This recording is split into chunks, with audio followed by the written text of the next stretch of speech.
Hey everybody, hope you're all doing well. My name is Steven and this is the Storytime channel. We've got some angry Karens to read about, so let's get into the stories. Our first story is from fredzred. Get me fired from the store I no longer work at? If you say so, Karen. This happened when I was 17, in 2007. I dropped out of school but was still living with my dad and working full-time. I'd moved away from my mom for reasons not reliant to this story. I'd been working at a grocery store down the street from the house we were living in for about a month before I quit. We traveled around a lot for Dad's work. The work was great and I got along well with most of the staff. Some of the customers, not so much. But I was accused of stealing, which is why I quit.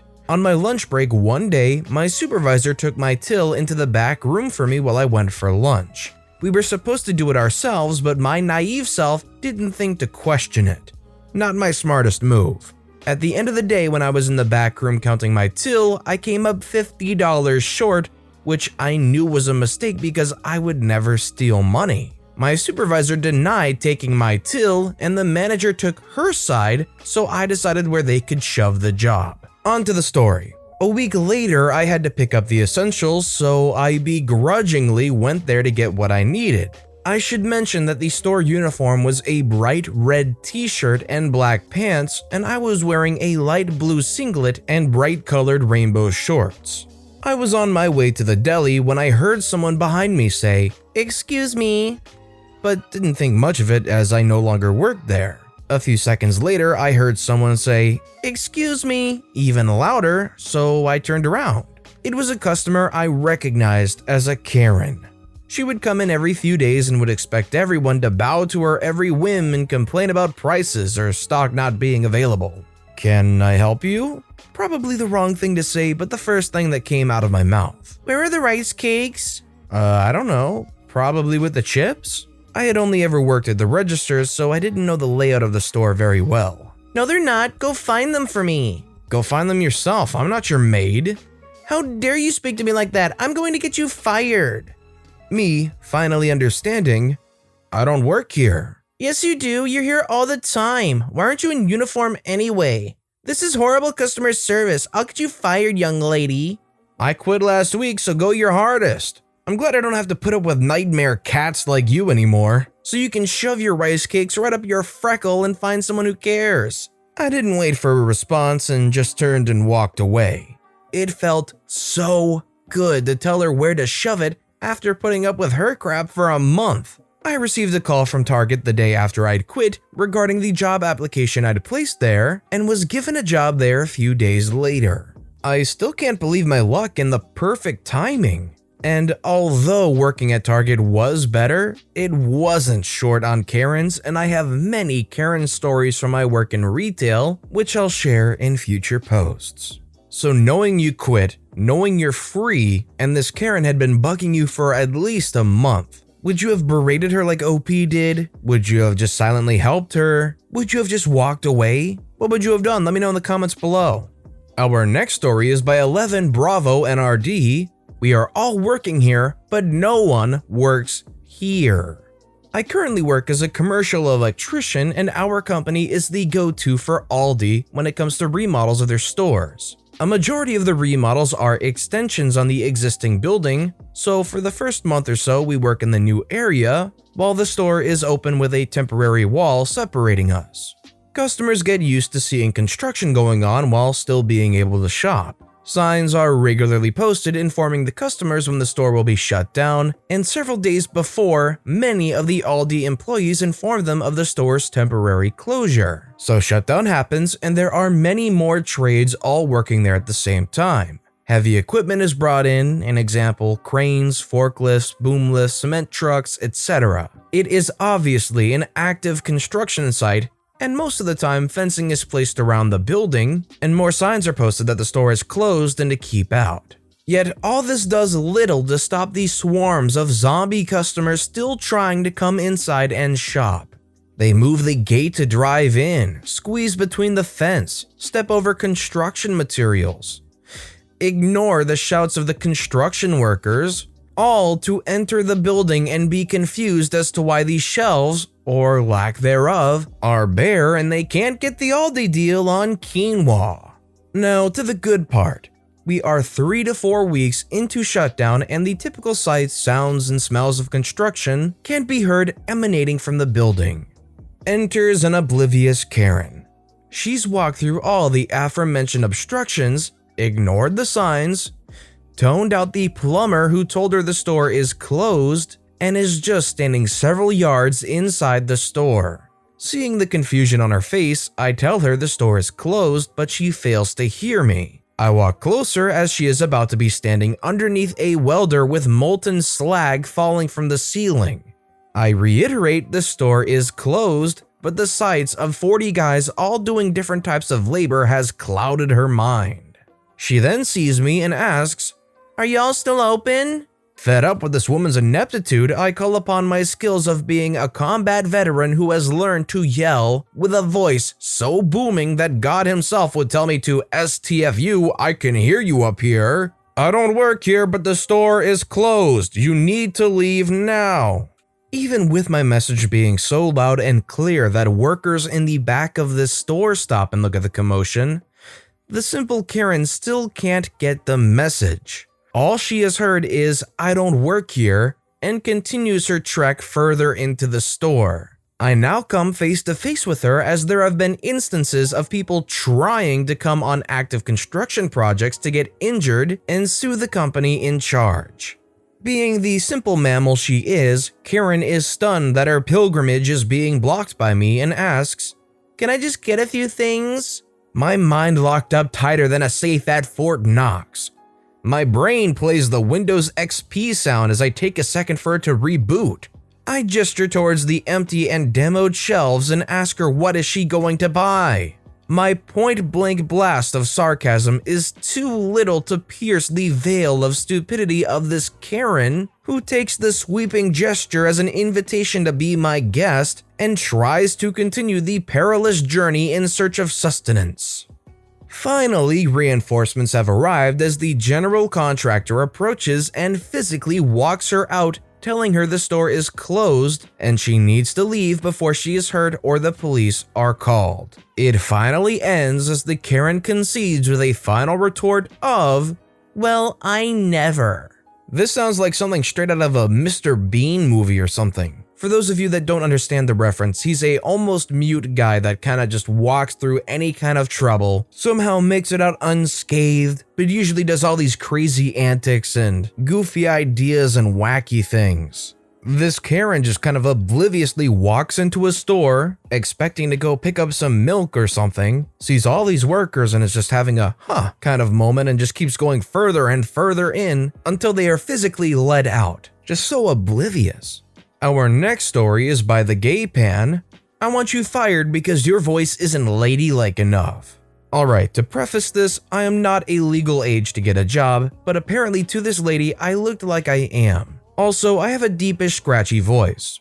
I was at a store with my mother because she wanted wine and cigarettes, so I was just walking around for a bit until I spotted a child trying to reach something. I walked over to her and said, "Hi, do you need help?" trying to make my voice a little higher and sweeter as to not freak the kid out.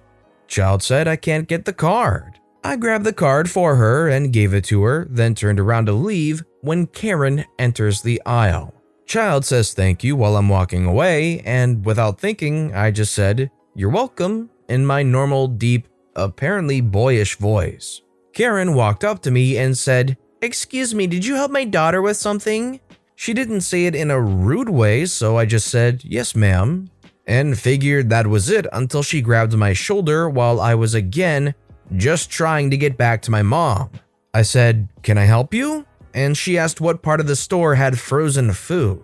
I told her and pointed her in the direction and again tried to leave. She grabbed my arm and waved down an employee. Employee walked over and asked what the problem is, and Karen said, "Your coworker is scaring me and my child with her voice." I was shocked because I never thought this would happen and just asked, "How am I scaring you?" Employee said, "I'm sorry, ma'am, but she doesn't work here." Karen started raising her voice. "Yes, she does. She helped me and my daughter, so obviously she does work here." I again told her I don't and to let go of my arm. She refuses and starts yelling. Employee tells her if she doesn't let go of my arm, then he will call security. She lets go and demands, "Fire this girl now. Speaking like that to a paying customer is disrespectful."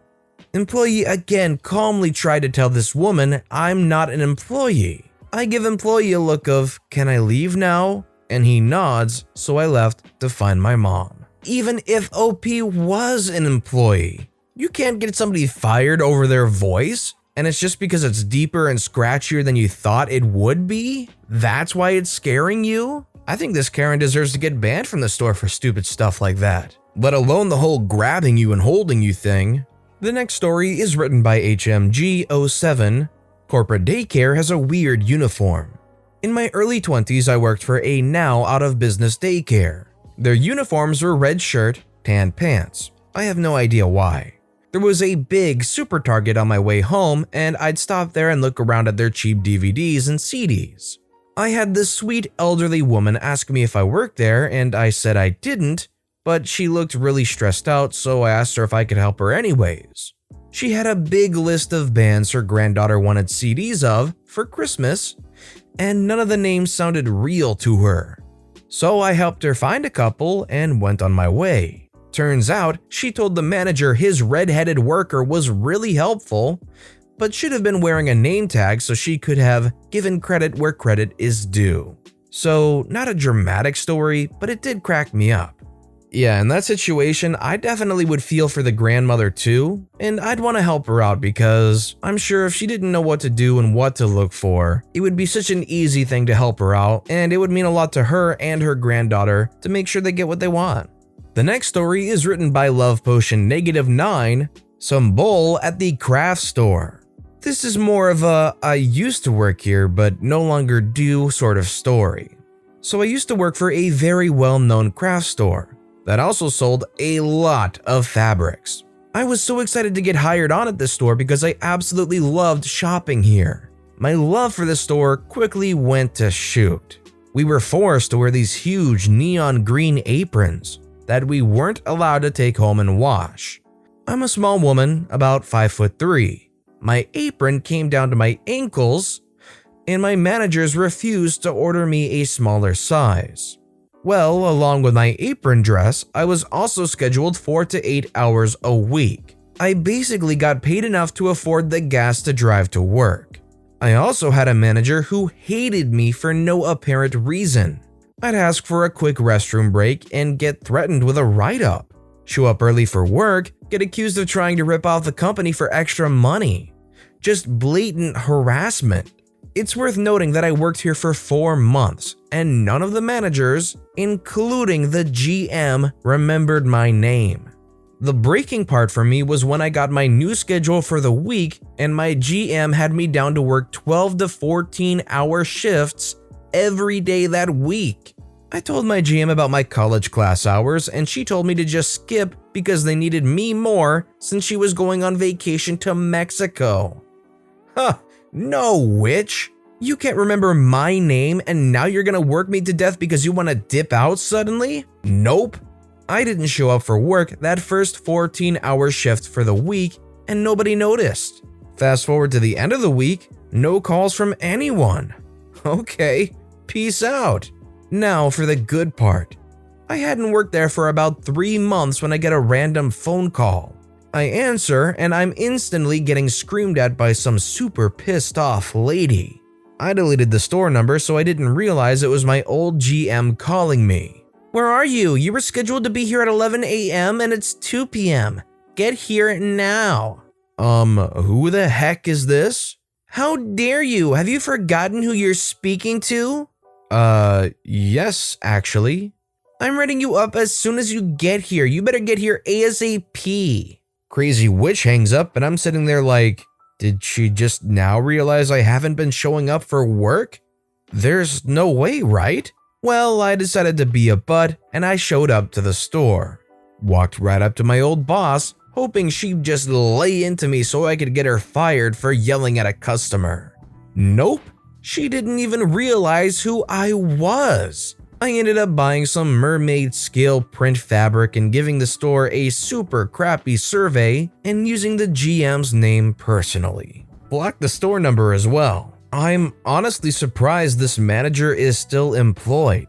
Not realize an employee isn't working there for 3 months. And then they come in, you can't remember their name, you can't remember their face, but yet you can call them and yell at them? They just must be in some spot where no matter what, they get business because this manager seems so incompetent. Our final story of the day is written by RayzRex. Lady tried to force me to ring her up at a game store. This was probably a month before the whole lockdown. I was buying Fire Emblem 3 Houses, amazing game by the way. My casual wear includes my school ID card on an anime lanyard. I can kinda see how this lady messed me up as an employee, but still. While reading the back of the game, I hear a very entitled, "Excuse me," from behind me. I turn around and look at a lady a bit taller than me. I'm fairly short to begin with. I think she was trying to look at the games I was standing in front of, as it is a very small store, so I just stepped out of the way and apologized. "Excuse me, I've been waiting for 10 minutes, she yells. I didn't think I was reading for that long, but apologize again and keep reading the case. It's weird, but I like to. This apparently set her off. "No, go do your job and ring up my son's game." At this point, I realized she thought I worked there. "Oh, I don't work here." She didn't think I was telling the truth and yelled, "Of course you do, you're wearing an ID card." "Ma'am, this is my school ID. I'm in high school. I'm too young to work in this establishment." I think after I said that, she took a good look at my card and it clicked for her. I'll admit, it was ridiculous that no one was working the counter. Honestly, the real blame here is not really the Karen, it's the store for not having an employee around. How are you going to be open in a small store and not have anybody at the register? I didn't get the impression that it was a very busy day or anything. Maybe the employee was having a rough time in the bathroom, I don't know.